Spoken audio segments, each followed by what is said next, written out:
Hey, what's going on, good people? It's your boy James Harris, founder of Mental Heal, author of Man Just Express Himself. Listen, I just want to tell you guys thank you so much for the love that you continue to show me on the movement, the book, and of course now this new YouTube channel. You guys definitely did your thing with liking, sharing, subscribing. Make sure you continue to do that. I definitely appreciate you. I didn't anticipate it to grow as rapidly as it did, but we are here. So with that being said, I will be introducing a new segment that I'll be interviewing different men throughout the community as well as in different places. And I wanted to do this so you guys can not only just hear my voice and the lessons that I provide for you guys on different knowledge and subject, but I thought it would be an interesting way for other men to tell their story of resilience and their road to their wellness journey. So we're going to be talking in these interviews about mental health, physical health, relationships, substance use recovery, early detection, different societal norms, relationships, athletes and mental health, maybe politics and mental health, and the stressors that's coming from that. And also masculinity. We might dive into that as well. So it's so many amazing men who have reached out that are open to tell their story. So, I'm gonna put something together, man. One Tuesday out of the month. I think it'll be interesting for you guys to hear that dynamic. So be willing and open to listen. I hope you guys continue to like, share, and subscribe. Make sure you do that. Make sure you also get the book. Go support. With that being said, the guest that I got coming up is. Yes, I'm Philip White. Um, who am I? I've had a very long journey. Most of my career has been spent in social work in various capacities over the years. How I got to this point basically was just part of the plan. I guess my life plan wasn't necessarily designed by me. I always thought I would probably stay in Tidewater area, very athletically involved with football from community to high school to college. Thought I would return there and probably end up coaching, um, but that wasn't the plan.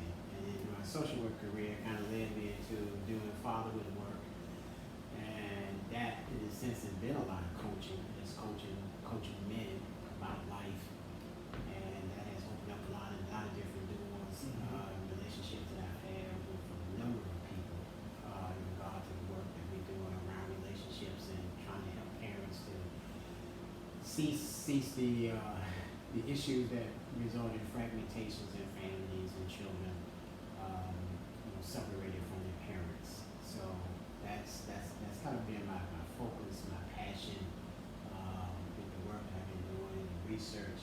I got my certification as a master father training back in 2012, Dr. Johnson, out of Washington D.C. It does a lot of training nationwide. So it's been a wonderful journey, and James know we are part of this group here in Central Virginia, the Salatiers of Men in Richmond, and I was selected to be the president of that.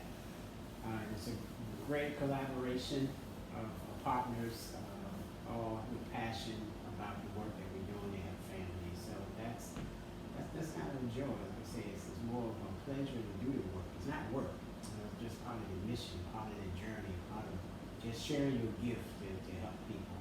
That's my thing.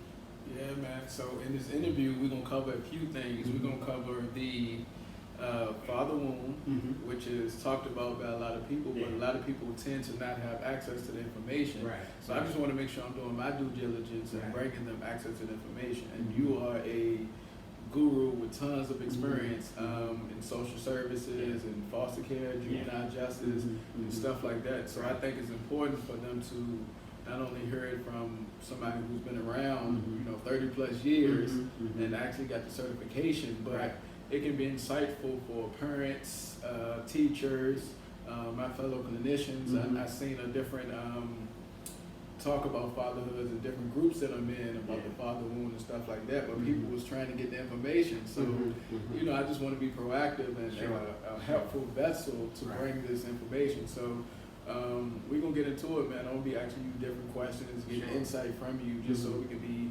helpful to the masses and community and stuff like that. All right, so to get into it, so what is the father wound? father wound, to simplify the father wound, is an absence of a child having a functional, connected relationship with their biological father. Right. And that happens, so many fragmentation pieces of that. Most times, the most simplest form that most people can refer to the father wound, I love this song that a lot of people can relate to, by the Temptations. Papa was a Rolling Stone. Okay, I can see that. And the lyrics of that song speaks to the journey that so many men, and I say male because there's a difference between a male born physiologically as a male and a father. Totally different. And a lot of men who get caught up in that trap of just bouncing around from one relationship to the next, having multiple children with multiple women, but no stability, that's the foundation for the father. That's the foundation. So those cycles tend to repeat themselves. Yeah, they repeat themselves, and people jump from one relationship to the next, and the one person that they're struggling with trying to develop a functional relationship is themselves. And they keep running from one relationship to the next, and in the midst of that type of tragic journey, they have children. They have children. So you bringing children into you with all these unresolved issues between the relationship with you and your father who wasn't there. Okay. Yeah, and it's tragic because sometimes we got to kind of backtrack, James, particularly with boys, from our early stages in life as young boys, and particularly when you get into our teenage years, and it's so repetitive with boys and going to our socialization process. I kind of term it as the victimization of being born male. That we get into these patterns, these social patterns, that if we aren't careful, it can be hazardous to our health. And it's like, guys, we grow up, and particularly when we get those teenage years, because during our early stages of our life, when we're little boys in kindergarten, in elementary schools, girls and boys are pretty much on the same page. We can play together. I can have a little girl as a friend. We can share a popsicle. We can do homework together. But when we get into that middle school age, and in high school, something changes. There's a big change that happens with us, where we start getting into this competitiveness in regard to you got to be one of the fellas. So do you think that's, because you said the onset is potentially high school, so do you think it's more of your puberty or your growth internally, just you evolving into say like, all right, cool, I want to be the man now? Is it that ego, or what do you think it is? I think it's a combination of factors. I think our parents, it's unintentionally done. It's like when parents know they're having a boy, it's like it takes them to a whole nother level of these expectations that they want their boy to follow. And even they do the same thing with girls, but it's like, there's this term. A mother will raise her daughter. She'll raise her daughter. She'll keep her by her side. She'll teach her all of the accoutrements of being a woman. Women with boys, they love their sons. They love them, but they don't raise them. Oh, okay. See what I'm saying? So the boy get his raising through his peers, through the street. And if he doesn't have the father in the home, that's where he goes. So that development, that emotional maturity, all of that stuff is lacking. Yeah. He's learning it from potential peers who have the same issue. Same issue. In most cases. In most cases. Now, let me back up a bit. Now, you can have an intact household. You got mom there, you got dad there. Sometimes you even have grandparents around. But if the men are not, if they're not emotionally part of that child's development, he still can suffer with the father. There still can be a disconnect. from his emotional development as a guy. So he's going to turn somewhere to get that kind of affirmation for what he wants to be or who he thinks he wants to be, and sometimes that can create some conflict in regard to that identity issues. So that affirmation then comes from, again, school, Mhm. the media, Mhm. negative peer influences and stuff like that. Yes, absolutely. And you throw sports in there because everybody thinks guys got to play sports. Unless you want to be a musician or you want to be exercising you do with guys in group. And it's kind of comical, but it's real. I just say to guys, if your son came to you one day, Dad, and said, "Hey, Dad, I want to take some ballet lessons," how would you handle that? Most men, the first thing that happens is silence, because they got to process it, because that's something like, what? You know, because their first reaction is, oh no, hell no, no. What you mean ballet? Yeah, it's Because not that physical right. combat sport. But, you know, that's a part of having social constructs as well. Yeah. You know, in that lane of fragile masculinity, Mhm. masculinity, Mhm. toxic masculinity, Right. and different Right. things like that. Right. So all of those things comprise from those issues. Mhm. Yes. Man, Yeah. this is some good information. Yeah. Make sure you guys like, share, subscribe. Just to add to that though, man, I was looking through some things and I realized that some of the research suggests that from the father womb, one can have abuse, they can have abstinence, Sure. they can have addiction issues Mhm. and neglectful issues, Right. not only for themselves, but for their potential children and the generations. Sure. So things start to pile up Mhm. from a generational standpoint. Can you talk a little bit more about that? It's a cycle that we've been dealing with for so long, and it's good that people start having this discussion about the father wound, because it can be just as traumatic for girls as it can for boys. And that's the misconception. That's the misconception. We always talk about the boy because society as a whole, if we look at our criminal justice system, it's almost like that whole institution was created for boys and men. When we think about it. You mean from the structural standpoint? From a structural standpoint, when we Mhm. talk about incarceration in America, over 4% of the world population will be number one in the world when it comes to incarceration. And the people that are incarcerated the most are folks that look like you and me. Okay. Yeah. You see, so there's a correlation between those statistics. They say, what is it about boys that lead us towards these institutional traps, so to speak? And so not just boys, but specifically Mhm. the African American boys, the African-American, black yeah, boys, yes.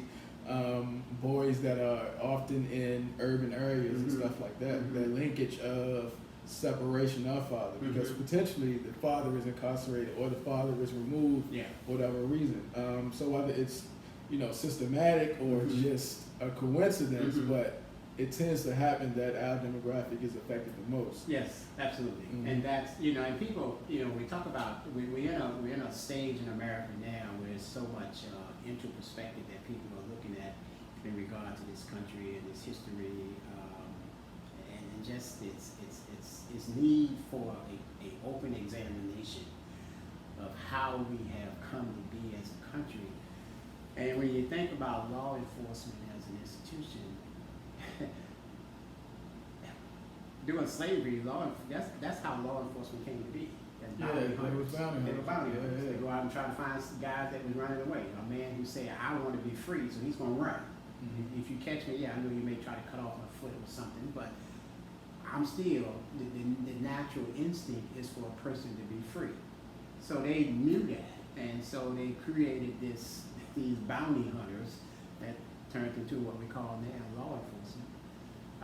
So it's always been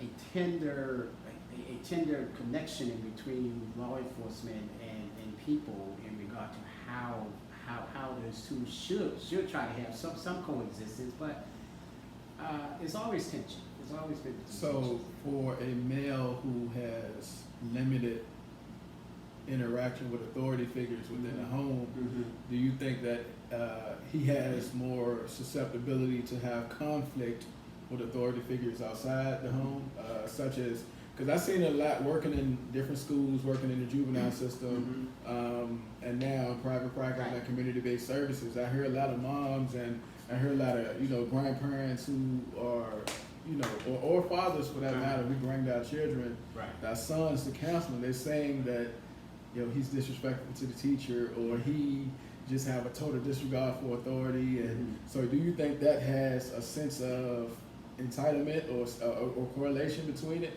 The lack of a male authority figure within the home. You know, there's this raising boys of color, and particularly in America, fathers and parents, there's this thing that you have to, for your sons, you have to have the talk. You got to have the talk. What's the talk? And a lot of parents, when I say you have to talk with your male children about living in America. And the talk is, you got to sit your boy down and explain to him that you're a young man of color. If you come in contact with law enforcement, when our boys start driving, that increased parents, oh my God, it increased parents' anxiety. When they go to high school, it brings them more in contact with authority figures, and it's just like, and even if our children, our boys, my son was the same way. We can move to the suburbs. He can be.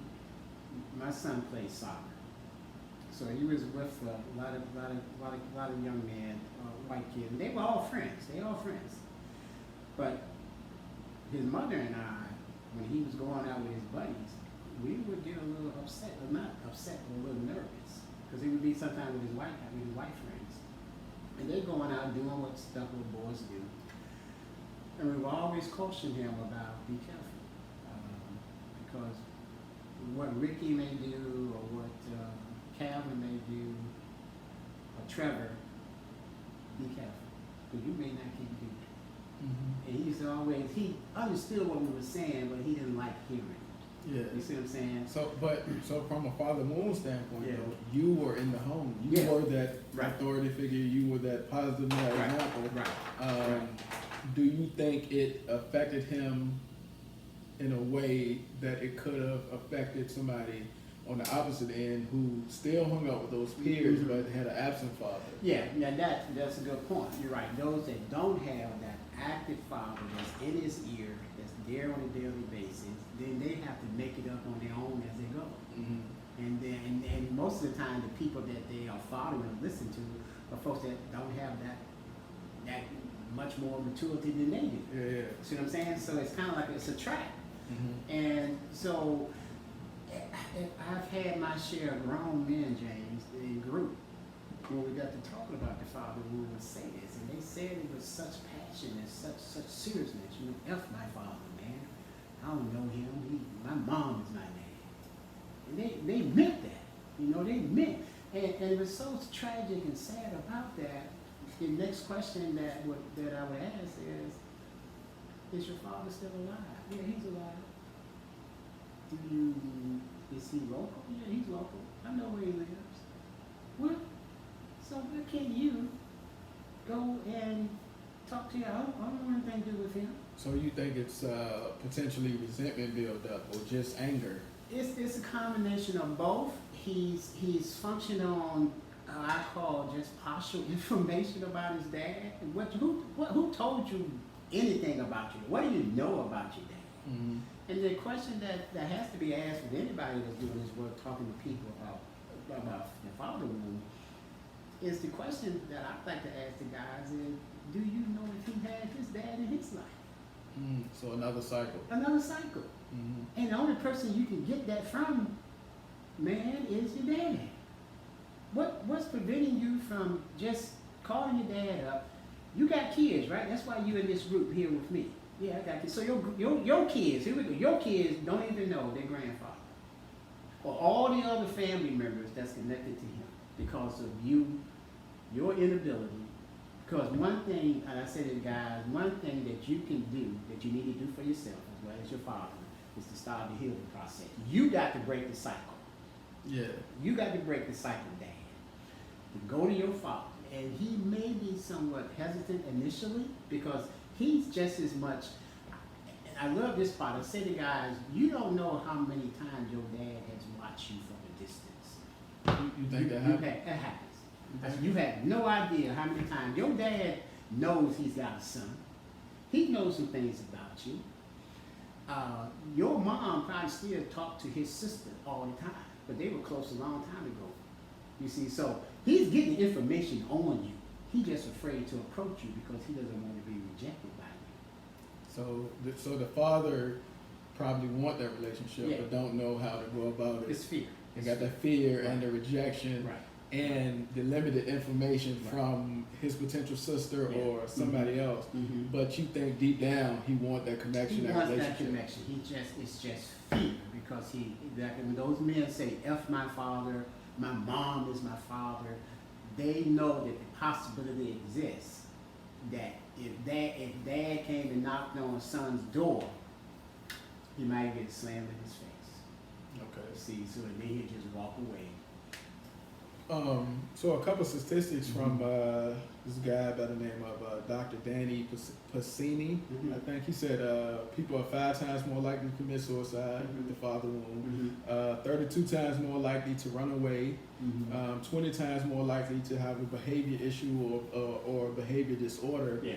as a child or adolescent, 14 times more likely to commit a serious crime like arson, rape, different felonies and stuff Right. like that. Right. 9 times out of 10 to drop out of high school, Mm-hmm. and 20 times more likely to end up in prison than somebody who had an active father. Yeah.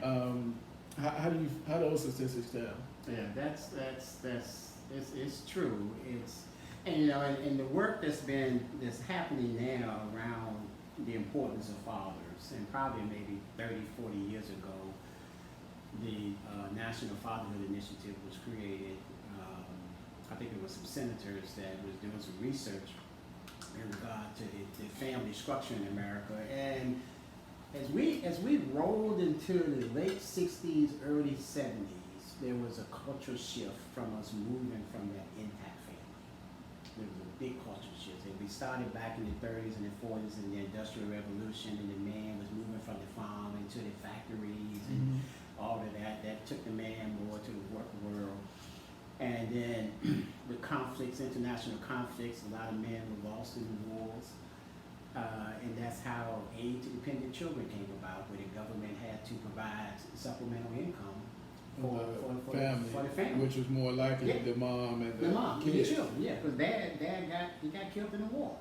Okay. So that's how the government responded to that fragmentation that was happening because of combat. Mhm. And so when you add that, and then when women started to become more liberated, then their voting rights and their education, and just women are just they just rolling with a lot of advancements that it's like running 100 miles an hour. That many women have gotten to the point where they feel like, hey, if he's here, cool. If he's not, I can raise my family by myself.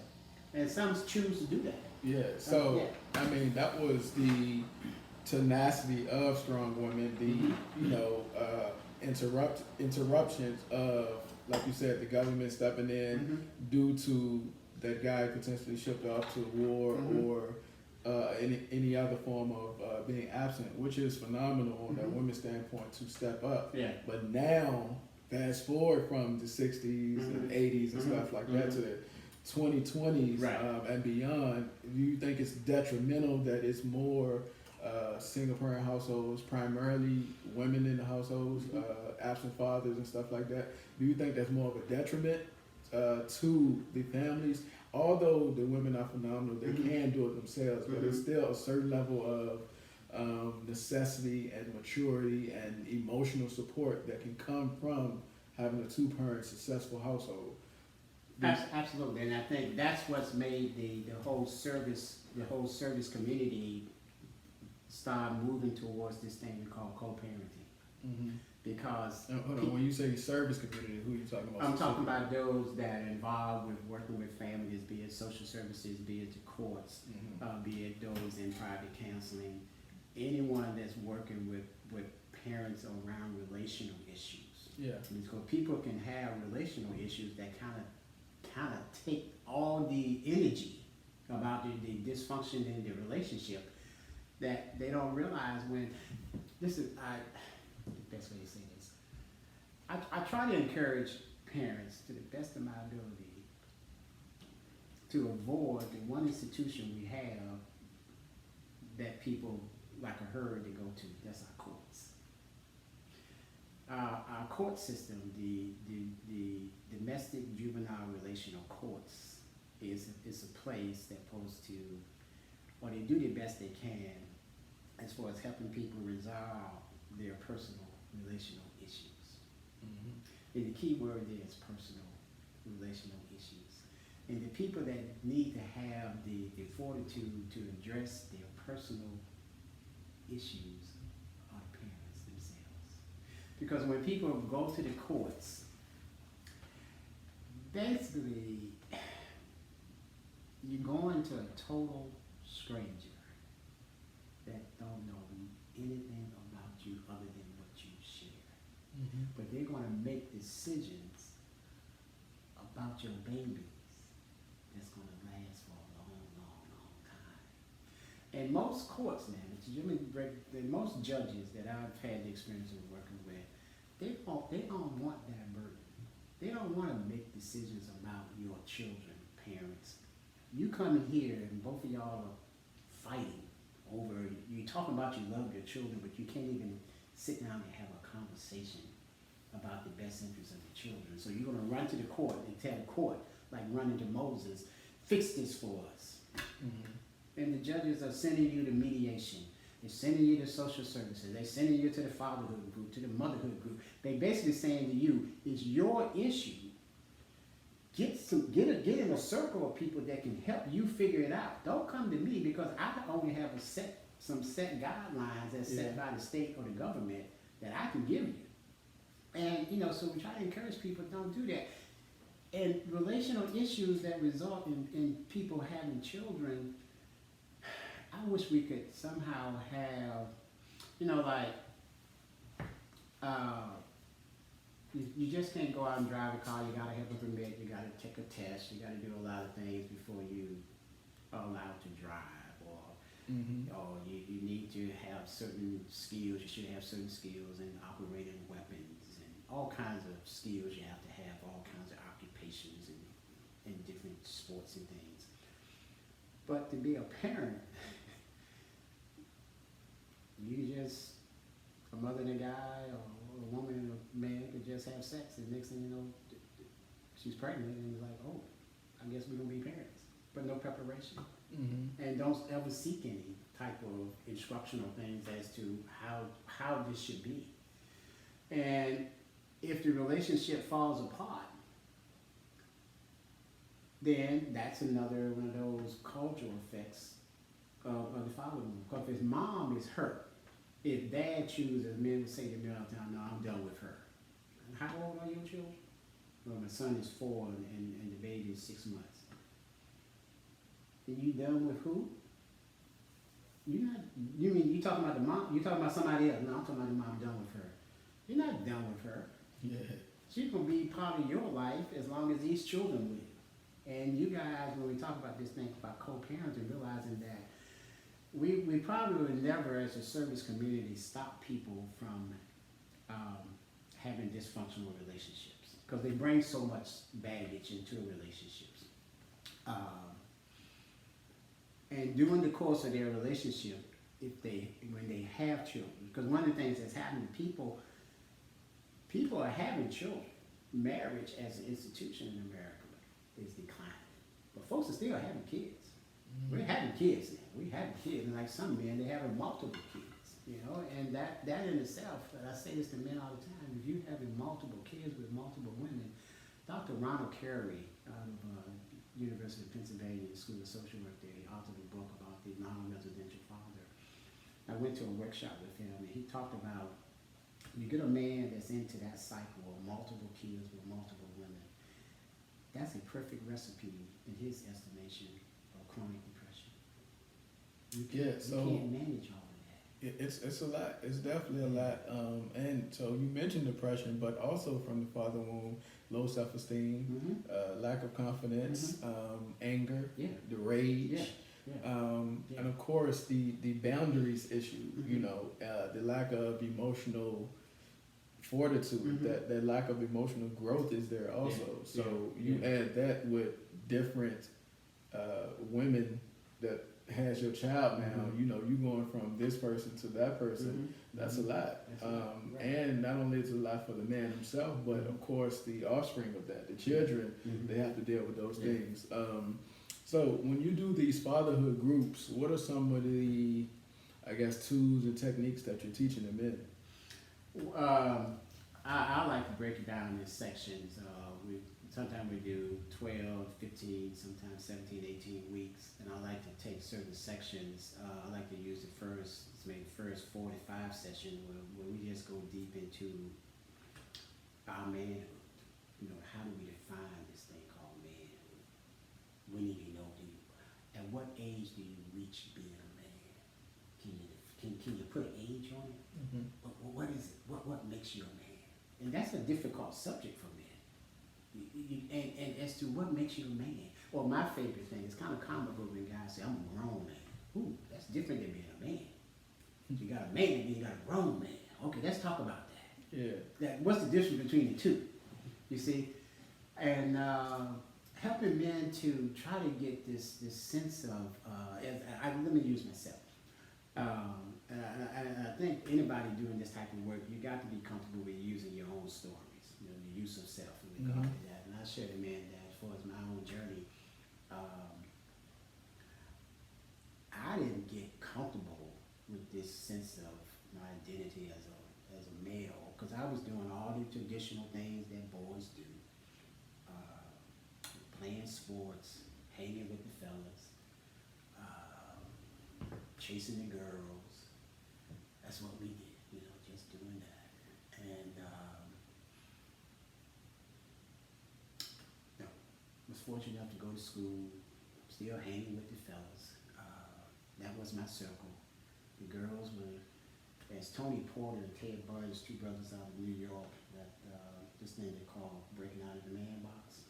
They go all around the country talking during groups and seminars about helping men understand these traditional socialization processes that we all have, and our goal is to break out of the man box, and that takes some very introspective types of private time with yourself to figure out what accoutrements do you need to not just follow the herd, but develop yourself as a person.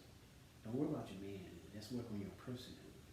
Because when you work on your personhood, you are in tune to your emotional side.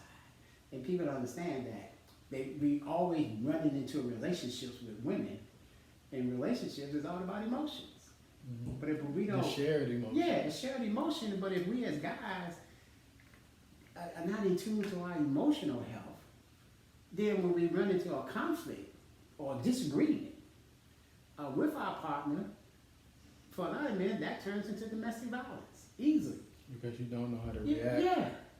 See? Or you've been bottling in and stuff like that. You bottle stuff in, and one of the major complaints that women have about men for ages is that they don't share their feelings.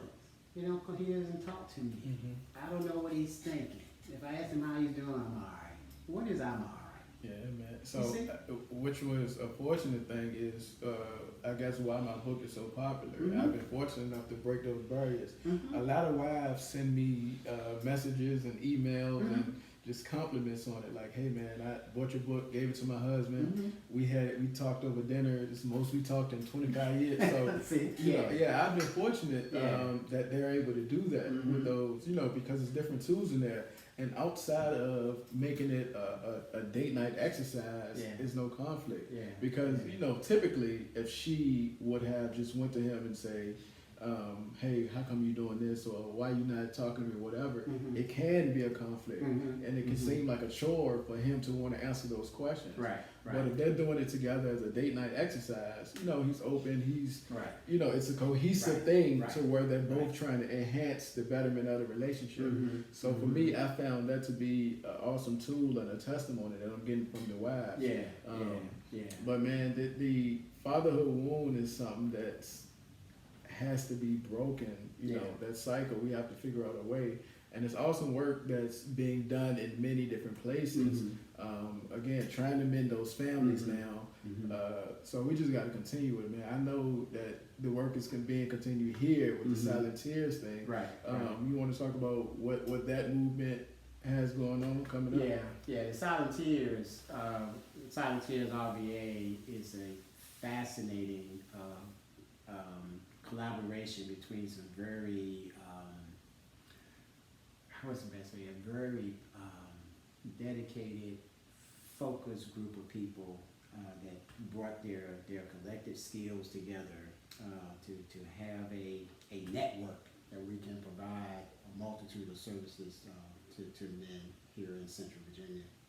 And it was created just from a conversation that Carl Adams and Stefan Hicks and myself were having about our collective pain and loss from losing loved ones to domestic violence.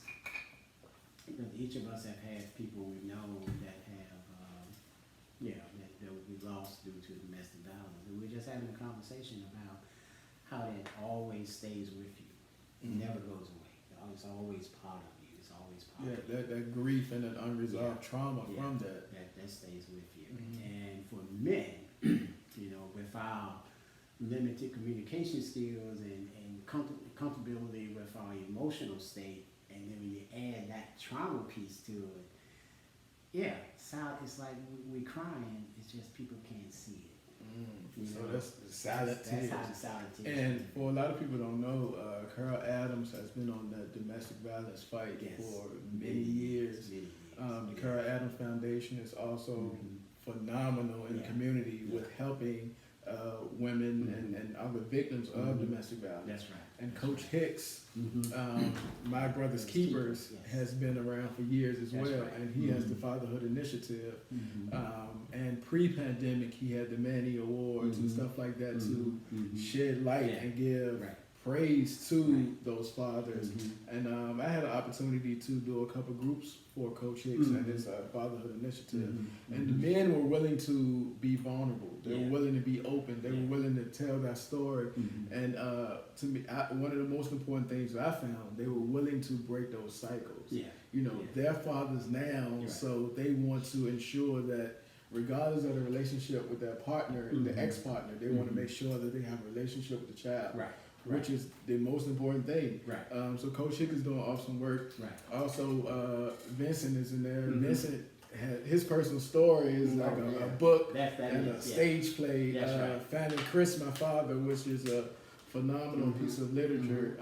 And he turned into a play, and it was awesome. And then Workshop RVA, Sean Powell is a part of Silent Tears as well, and he's doing phenomenal work with engaging the youth in the community.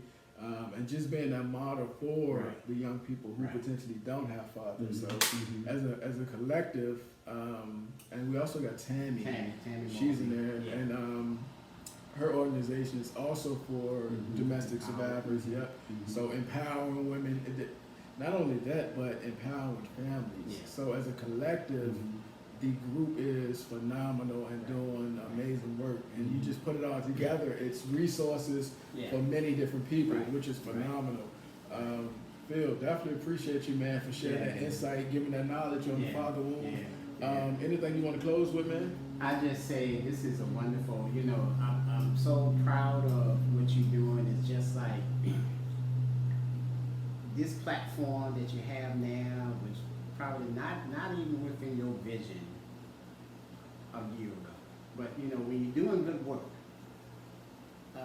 doors that you don't open just somehow fly open for you. You see, you just step into it and make it happen. So I'm very, very proud of the work that you're doing, and just so grateful that you selected me to be able to share some of my experiences in working with families and children. And the goal is for families, and particularly for parents, to take advantage of avenues like this and come with their collected sense of just developing themselves to the best that they can, so that our children, because what I don't want to happen with children, particularly for parents that are not living in the same household, is to understand that they have to find a way to work together. Because if they don't, the collateral damage will be your children. Yeah, and so I think that is one of the standing points, though, Right. because you think it's a conflict between, the ex-partner and the ex-partner, Right. and that prohibits the relationship of the child, Right. which is why this whole thing came about. Right. Right. Right. We have our issues, we have our Mhm. conflicts, but let's Mhm. focus on the child Mhm. need. Mhm. The child needs that positive influence from both of us. Right. So I think those are one of the bigger issues of the Absolutely. barriers that needs to be broken. And, So, I end with this. I say this to dads in particular, and this is very personal. And I say this to dads: is that dads, what you don't want your children is part of your legacy to have to ever say about you as a dad. My dad don't like my mom. We don't want that. mhm. See, that's about us. Yeah. You don't want your children. What we want our children to be able to say is this: is that the children know mom and dad don't live together. Dad got his place, mom got her place. They know that. The kids figure out they know us better than we know ourselves sometimes. But what the proudest thing, dads, that you would want your son and daughters to say about you as a dad is this when he's talking to his friends. Yeah, my mom and dad, they were never together, but I've never heard my dad or my mom say anything negative about my mom. Yeah. You know? That's part of your legacy. Yeah. That's part of your legacy. So dads, because what we don't want, because one thing, as I say to dads all the time, one thing we all want to do, we all going to die. And you want your children to be able to come to your service and speak about the goodness in your heart as a dad. That's touching.